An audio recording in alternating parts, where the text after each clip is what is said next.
So, hi Wow Life, another video, another share guys. So, ngayong araw, ipapakita ko sa inyo kung paano gumagawa ng hollow blocks ang aking father.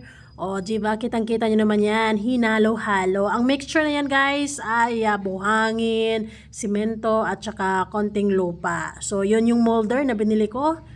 At ayun na nga, sinubukan na nga ni father ngayong araw na gumawa ng hollow blocks. So, in fairness naman, kaninang umaga, nako, struggle is real talaga dahil nakalimang attempt at hindi talaga mabuo-buo. Good thing ay talagang nahanap lang talaga ni Papa ang tamang timpla, guys. Kaya naman ay meron na siyang siyam na nabuo. So, ngayon, mga bandang alauna ay sumubok siya ulit. At yan yung unang gawa niya ngayong hapon. So, ganun lang. Tatak-tak-tak-tak mo para solido sa ilalim at magiging maganda yung hollow blocks mo. Ganyan, ginaganyan niya. So, kailangan mo din ng kailangan mo hindi masyado or hindi masobrahan ang pagtak-tak-tak-tak mo kasi kapag sobra din, hindi mo na talaga maipush ng mabilisan kasi napakatigas. Ayun, ganyan.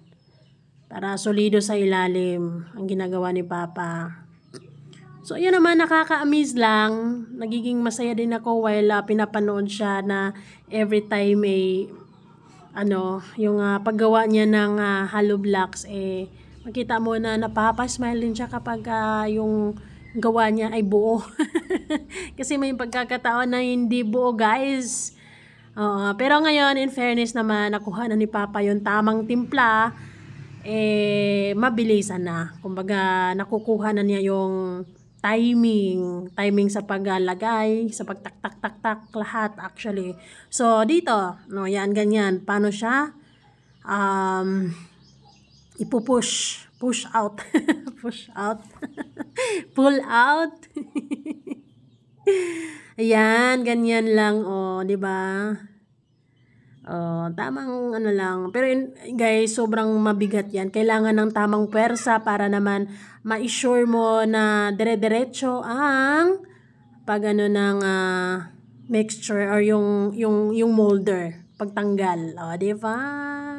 Kita niya yan, ang flawless, ang ganda. So, ayun lang guys. Thank you.